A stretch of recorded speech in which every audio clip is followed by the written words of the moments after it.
Hey Room 1, welcome back as we continue our series on storms. Today we're going to be talking about shelters, a place that we would go in the middle of a storm. And I found an article online this weekend regarding a family who survived the tornadoes that came through their county in Mississippi as they went into their safe room, which is one of these tornado-proof type rooms that are built in inside a house, and it was only closet size, but they got in there just minutes before the storm hit. And I wanted you to look at the picture that I found.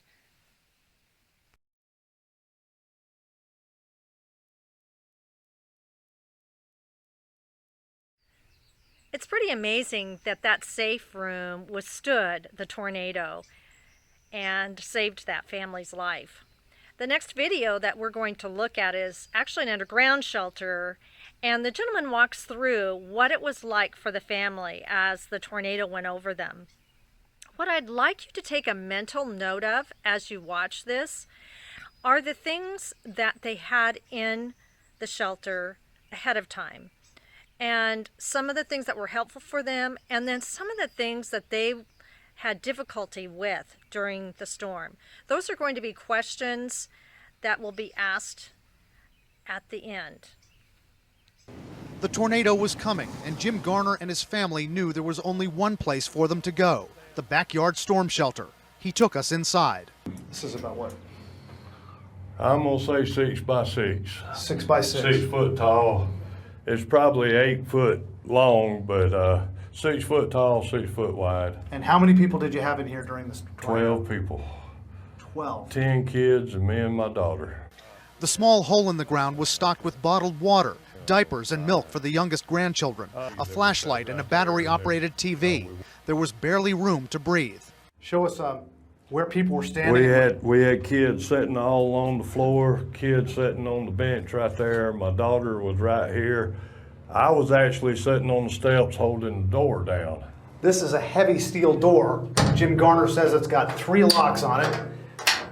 And yet he still, during the height of the tornado, had to hold this door down with all his might as the storm pulled it. He said it was all he could do to hold the door in place. You could feel the tornado sucking on the door, trying to pull the door up. How hard was it to hold the door? It was hard. The twister was getting closer. The entire family was terrified in the darkness. Garner showed us just how dark it got when the shelter door was closed. It was pitch black. Yeah. And the only thing we had was a flashlight. The debris hitting the shelter, you could hear it, the roar of the tornado. That scared a kid real bad, you know. I mean, it scared me, so you can imagine what it done to those kids. They hunkered down for 20 to 30 minutes. Finally, the storm was gone, and they went outside to see the damage. I told my daughter, she said, we lost our home. And I said, well, that's okay, we're safe, the kids are safe. It could have ended differently. Some of Garner's grandchildren went to Plaza Towers Elementary, the school that was flattened in the storm. His daughter took them out of class before the storm hit. I don't know if she knew they didn't have a shelter or not, but she knew we did. And she didn't want them there. She wanted them here with her. Backyard storm shelters can cost between $2,500 and $5,000. This one came with the house, but Garner says for his family, the shelter was priceless. This is Tornado Alley. If you're gonna live in this area, you need to have something like this. You know, I can't imagine being in a small, confined space like that during a storm. I'm so claustrophobic. But you know, I would do it.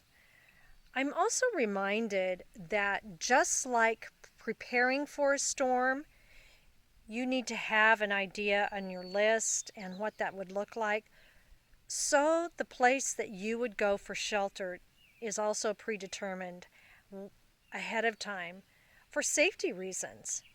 Had they not had that determined and where they would go, then they could have lost their lives, but they had a shelter in the house, a shelter outside the house. They didn't have to make any decisions. It was quick, get in there, and before the storm got there.